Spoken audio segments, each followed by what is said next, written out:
I have a bit of a mixed feeling about this week in Marvel. On the one hand, they made the bold decision to turn Armor Wars into a movie because they realized that would work better, and that's a good thing. Uh, on the other side, we have the Blade movie losing its director, and to some rumors, it also has to do with the fact that Mr. Feige himself is spread too thin across too many projects. And you know what? I believe it. There's no denying that Phase 4 so far has been somewhat of a mixed bag. Yeah, it's great to get a lot of content, but it also feels a bit like they have to choose quantity over quality because Disney is pushing content for their streaming service, and I don't think that's a good thing. Guys, I'm worried for the MCU.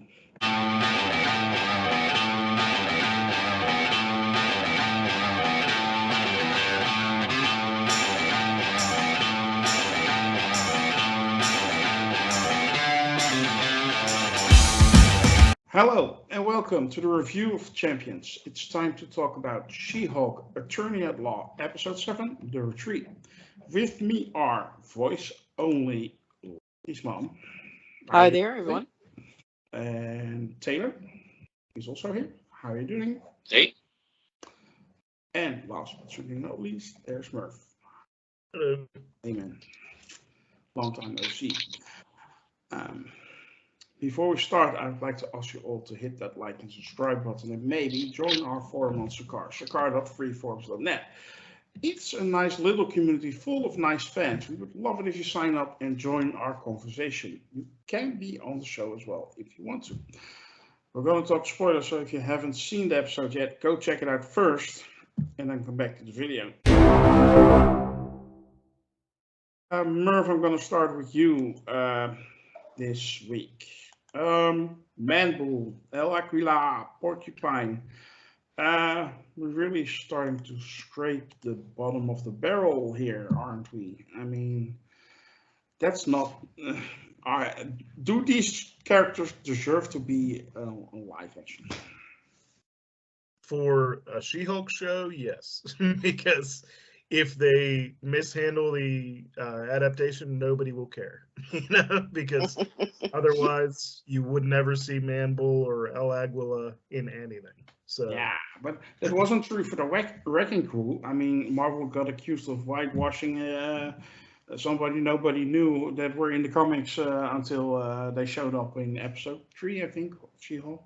So yeah, I mean, I'm a Wrecking. There's always somebody that cares. Too, so. Yeah, I guess that's true. There's always somebody who cares, but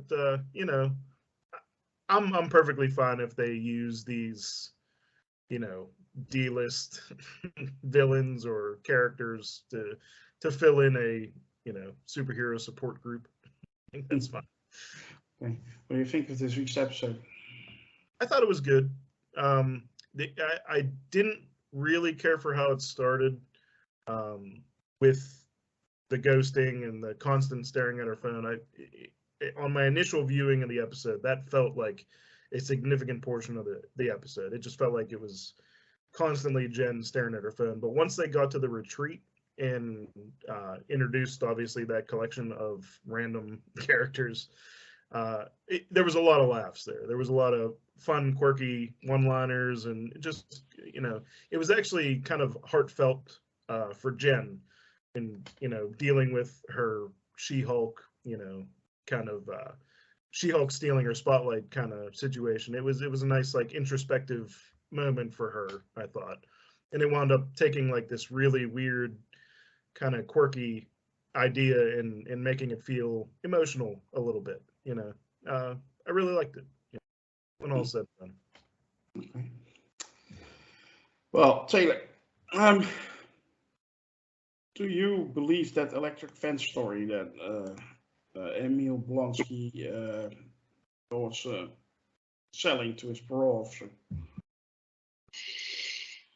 I don't know what to believe as far as Blonsky goes at this point. I mean, I don't see any reason to lie. I mean, if he tampered with it, he didn't do anything with it, or unless he snuck out and that caused the tampering. You'd think you would have heard about it if Abomination were running around somewhere outside of the retreat. So I don't really know what to believe as far as that goes. I did like, that Blonsky seemed very, very calm and not aggressive at all in this episode. Yeah. Well, I have a question about that. When we first meet Emil Blonsky, all the way back in 2008, I think, in The Incredible Hulk, he's a totally different person than who he is now. Of course, we get the whole story. He redeemed himself in prison, blah, blah, blah, blah, blah.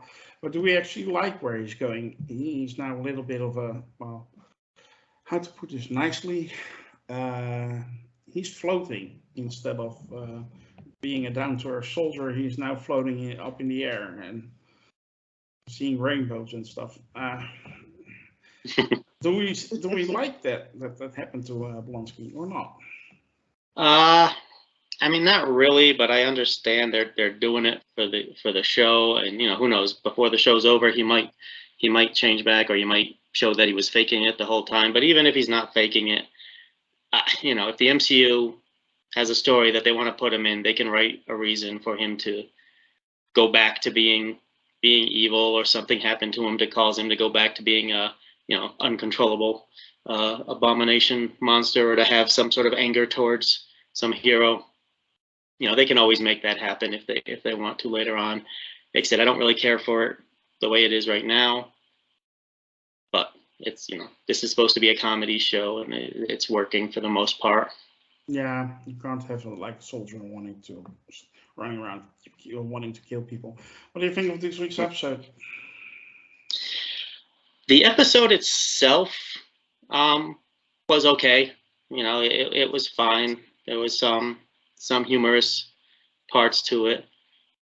I think, however, its contribution to the show as a whole, I don't think it's doing the show any favors, and I still don't know where they're going with this show, and we can talk about that when we do the more deep dive. But taken in and of itself, this episode was pretty good. Yeah. Okay. Lokismom. Mm-hmm. Have you ever been glued to your phone like that? And do we hate Josh? If I can remember that far back, let's see. We're talking about when the phone was still in the hallway. Oh, like that. under the stairs. Oh, maybe I I'll finally got that princess phone when I was 14. But anyway, no. Oh yeah. Who hasn't? I mean, who hasn't been glued? If it's not a boyfriend or a girlfriend or a potential, somebody you're interested in and blah, blah, and you're in that situation and they just don't call back or whatever. But it's also jobs. We've all been sitting by the phone waiting on that job callback and things like that. So yeah, that it's very when you have to do it. It's so I think that little lingering on it. It just got she just kept getting more and more anxious about it. And yeah, what was the second part of your question, Grandmaster? I'm sorry. If we hate Josh. Oh, do we hate Josh? Well, taking the series as a whole, and I had my doubts about him from the beginning, that he was who he said he was. And this whole, and by the way, Obama stay. Remember the sign behind Emil's head? So anyway, take it as a whole. I just got that. Taken as a whole, this is a setup. Think about it. It's a setup. He gets the little ding in his ankle bracelet. It was an electric fence. The quote unquote electric fence. Don't go near the electric fence. What was it? Save his favorite chicken. But what did El Agli or whatever his name was, who's not a matador?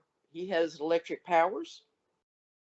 It's on a Sunday when this goes awry, knowing that the parole officer, he knows the parole officer's schedule. He always brings a cadre of officers with him. Can't do it this because it's a Sunday, so who's the logical person he's going to call? It's going to be She-Hulk, his lawyer. So He gets her up there. Come to find out who's there in part of the like you say, the D-list, the sort of Marvel D-list character fodder that they're just trying to just rip through, just get him out of the way. Here, this guy, give this guy this thing. I think they're just picking him and whatever. And he's part of the group. Now, who wants She-Hulk's blood? Would Emil Blonsky want it for some reason? So anyway, I'm gonna put my money on that. This whole thing's a setup. Could be. I think still. I think it was Merv that suggested it, or Taylor. I don't want to take away from what you said, but the power broker. But that's more logical. We've seen him before, or at least mentioned before. Or does Emil want something? Maybe he's onto something about the power broker, and he's trying to intervene in some way so that he doesn't wind back up in prison. He has to do it his way. He has to do it his Obama state way. Yeah. And what trying to do it peace and love and no violence. So who knows? Who knows? I'm still going to say it's a setup. Yeah. Well, Taylor, you were talking about the show as a whole. This episode doesn't do it any good. I actually kind of disagree with you. I think this episode really moved forward the plot with what Josh is doing to Jen, and actually Jen coming to terms with because she basically. She was saying it to the group, but she's actually also saying it to herself that She-Hulk may be the cooler part, but she wants people to like Jen. Why? To me, and that She-Hulk is actually not her. And talking about this and trying to make sense of it all, and I really thought that whole journey that Jen is taking is now ending, and we're moving now on to her probably finding out that what's going on with the Hulk King, as we see, and then taking action.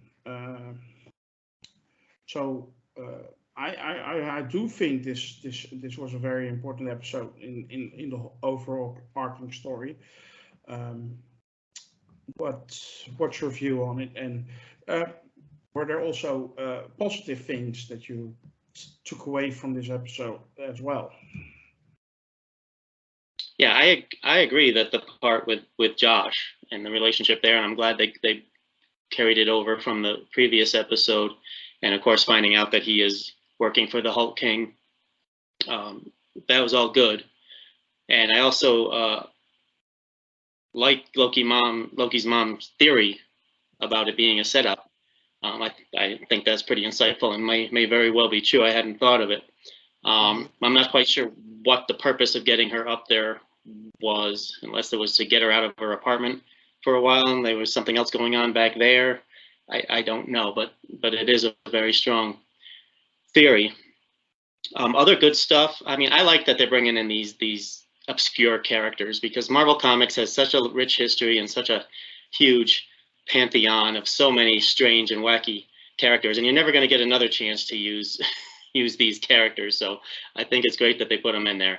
Man Bull, not as good as Man Elephant, but at least not bad. At least we got Man Bull and El Aguilar and Porcupine. Wasn't expecting to see Porcupine, so that was, hey, what a thrill.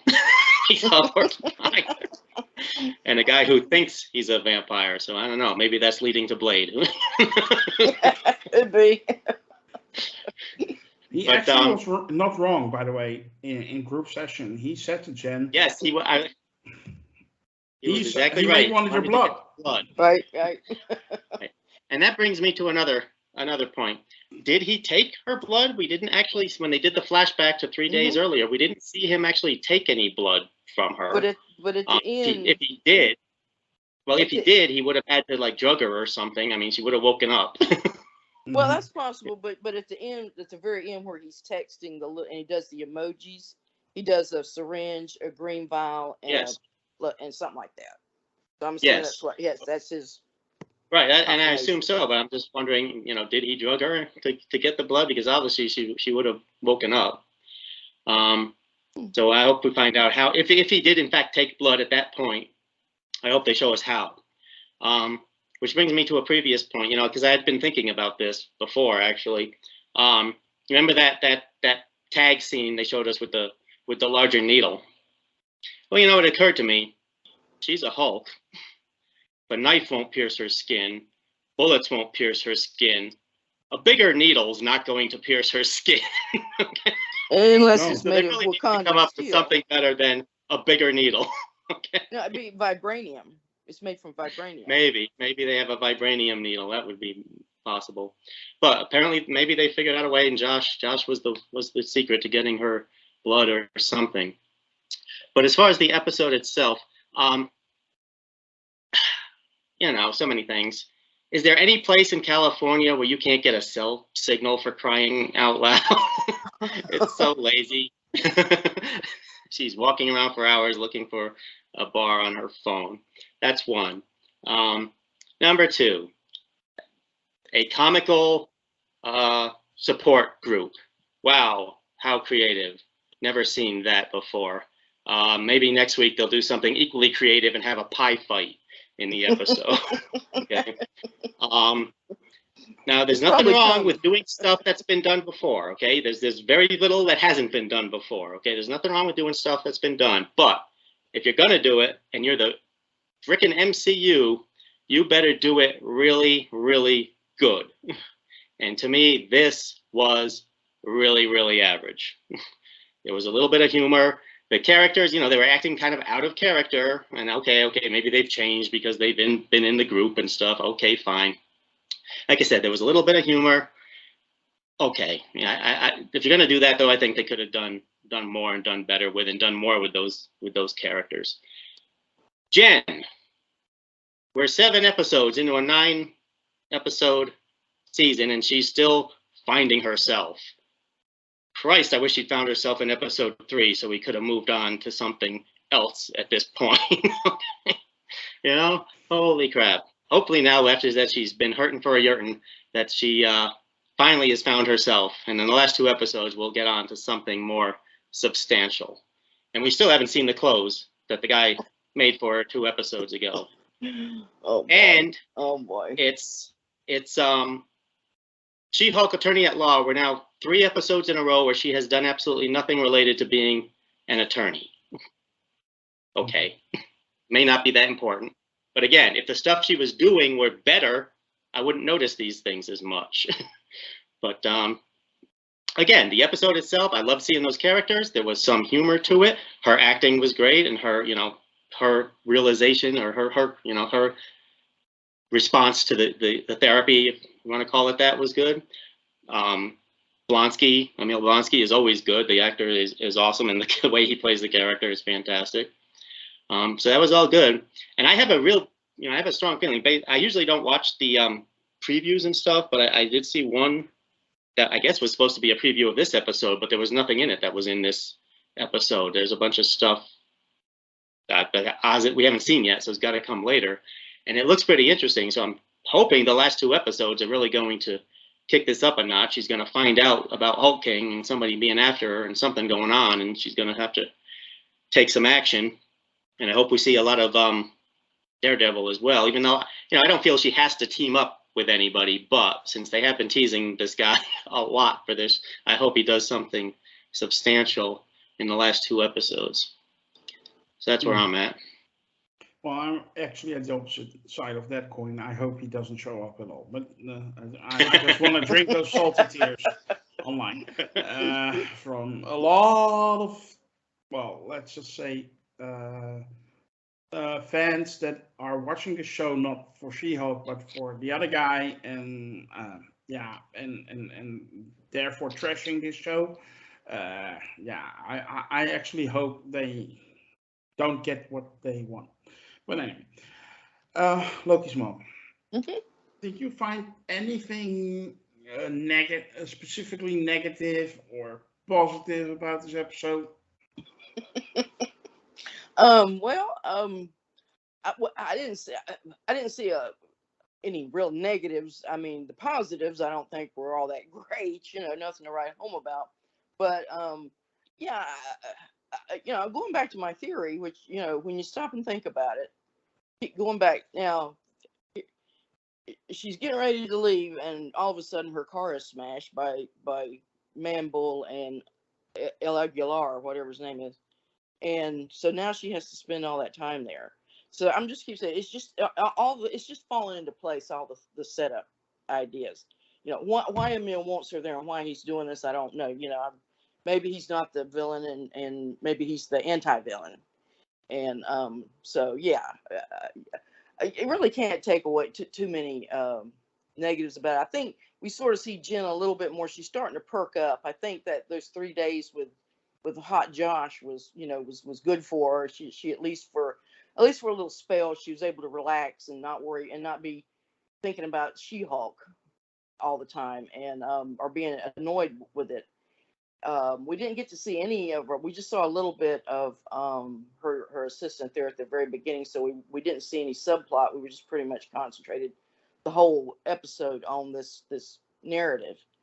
So yeah, I think you're absolutely right. I think this is the pivot that's going to put us to the last 2 episodes for whatever's going to happen. It's all going to, we're going to find out what Emil's up to, and hopefully Daredevil's going to make an appearance at some point next episode. I think you will. I know at the very, very beginning they're talking about a gala. She's going to a gala. She won Lawyer of the Year, so she's going to that. She's going to get an award. So it's probably something's going to happen at a big party. So sort of look for that. I don't know what else I can really think of. I like the D characters. I thought they were funny. It was just a typical sort of, and you're right, it was sort of a cliche going around the round table, share your feelings and everything. I did think it was really funny where there was, well, what did you do? What did you do? And she tells him whatever it was, I smiled, I can't quit smiling or something like that. And oh my God, that was so that was the worst thing you could do.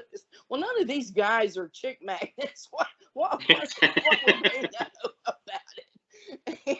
And anyway, and then when she kind of goes to that very poignant, heartfelt, she finally, I think she does have a catharsis there a little bit about herself versus that I had talked about last week about how she has been consumed somewhat by She-Hulk, but she's trying to break out a little bit from that and be Jen again. And then when she does that and to delete that guy, get rid of that guy, you don't need, we won't go out and beat him up, get rid of him, and she does that.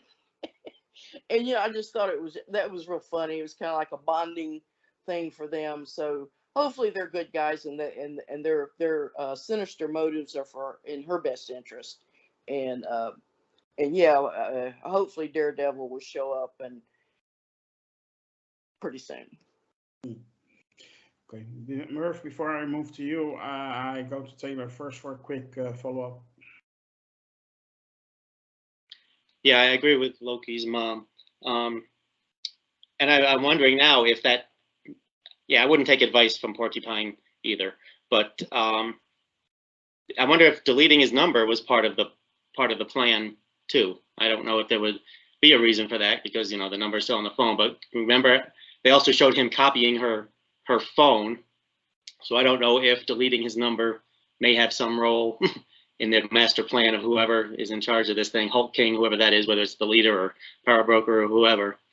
But the one thing I thought of while Loki was talking about the dates, holy crap, those awkward good nights at the door with the handshake and then the pulling away from, is she 16? And then the worst thing was they were at a drive-in movie and they didn't even show us what movie they were watching. Wasn't it Grease? You're the one that I want. That's all. Anyway, Merv, anything that's really stood out or in a positive or negative way for you? Well, now you got me thinking, if they would have shown what's the character from Eternals that was an actor, maybe they were watching one of his movies. No, you I know? thought Oh it was, yeah, yeah. I thought it was Greece. Pinko, yeah. It might have been. Yeah. I No, wasn't I really. thought it was Greece. I thought.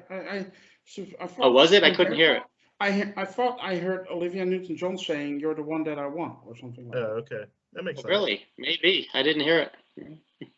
So, Yeah, like less. I say like I said, less stood out in the beginning just because it felt like she was just staring at her phone, and constantly refreshing. But and I wasn't thinking about any of these characters, like the support group, being nefarious for most of the episode. But now that you mention it, there is, whether it's deliberate or misleading or whatever, whenever right after when a Jen's in the yurt sweat thing, there's like an ominous tone that they played over the group waiting for her to come out, and it feels really out of place. I noticed it both times I watched the episode, and I don't know if that's intentional or if it was just part of the musical score that they used for the scene or whatever, but I wasn't thinking about it at all until Loki's mom mentioned all these ideas that maybe this group is actually doing all this intentionally for some other purpose. Maybe they can get something out of her sweat, and that's why they put her in a sweat lodge. If they're after her blood, maybe they're just after everything. And we know Josh has more than her blood. In that way. But I enjoyed the support group stuff. I thought like I said, a lot of the little quips and one-liners from the characters were funny, especially the fake vampire guy and Porcupine. I thought both those characters, like, just their timing on their lines was perfect for me. Like, it was my sense of humor.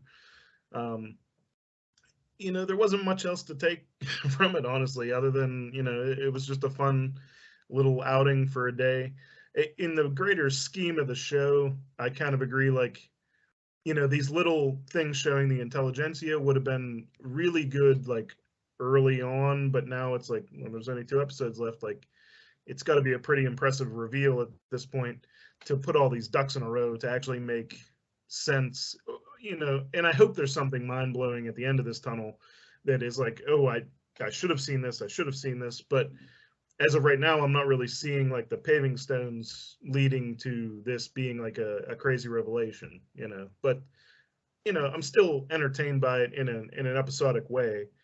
I'm just wondering if, I've thought about this in the earlier episodes, like, maybe we're outthinking the writing room.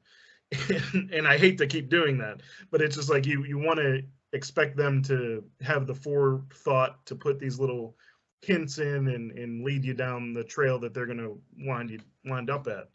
But I don't, until you start seeing more clues, I don't really know if it's worth, thinking too hardly about. I just enjoy it. okay. One last question. What did you guys think about that fourth wall break in the middle of a therapy session when the guy from the wrecking crew steps in and he says, "Did we previously on him? No, previously on this guy." I thought that was actually the best fourth wall break in the whole show. Yes. Yeah, so did I. I thought that was great. And I didn't remember the guy either. I didn't recognize him from the previous scene. So I thought that was really good. To be honest, I thought it was the Donny Blaze guy, but I thought it was I think it was clever because they'd been doing that somewhat anyway with the fourth wall and her doing exposition whatever for the audience, and then that we wouldn't remember this guy because he was just there very briefly at the very end of that one episode, and then she beats him up, and so when it goes previously on, and then it reminds us of who he is, and then we say, well, what in the world? And then, of course, that gives her an excuse to go over there and bust him up and throw him up against the chairs and everything, and a little bit of violence. Well, I guess with the throwing man-bull and whatnot around, there's just a little teeny bit of violence in this very, very peaceful, calm retreat setting. And so, anyway, it was. I guess you have to understand. if we use the word retreat, then we have to think about that a little bit in terms of the episode. So yeah, there was a little retreat right there from where she was at to a week ago, a week earlier, and then we go 3 days earlier at the very end. Merv? I do wish we would have just seen his 7 wives like in the background just doing yoga or something. Yeah, Like that would I have miss just, them too. tied those two ideas together a little more, Yeah. But this is what it is. Okay. Well, if I read the room correctly, this episode wasn't the best for you guys, but also not the worst. So I want to find out if you're gonna have to rate it, how high you will rate it. So we're moving on to the rating section of our show.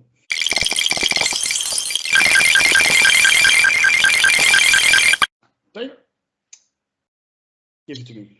Yeah, like I said, there was some humor, there were some, colorful characters from the comics, and there was some moving of the plot with Joss and stuff. And I am kind of intrigued by Loki's mom's theory about the whole thing that I didn't think of before. So overall, I'll give it an 8 out of 10. Loki's mom. Yeah, I'm going to go with the 7 because I think there was enough there to it was even. It was a very even, smooth. It wasn't. It didn't fall off of the silly side as much as you'd think, even with those characters, like it had done with when they would go into the courtroom scenes, and it would just kind of get a little with Madison and all, real ridiculous, even beyond ridiculous for a comic book TV show. But so yeah, a 7. I think was but about the same as last week's episode as far as quality wise. That's fair. Merv? I'll split the difference. I'll go 7.5. I had a few laughs, but it started a little shaky for me. Even the second time I watched it, it still felt like, the beginning was a little bit of a stretch. But once I got to the support group, there was enough laughs to keep me going. Well, I thoroughly enjoyed this episode, actually, and I'm gonna crank it up a little notch. I'm going for an 8 out of 10. I'm on Taylor spoke here. It was the first time I at least thought an episode knew what it was, like it's a comedy show, so this episode was definitely comedic. I thought the support group was hilarious. And we got a little bit of plot moving forward. I agree that it's not a lot, so 8 out of 10, I think it's fair.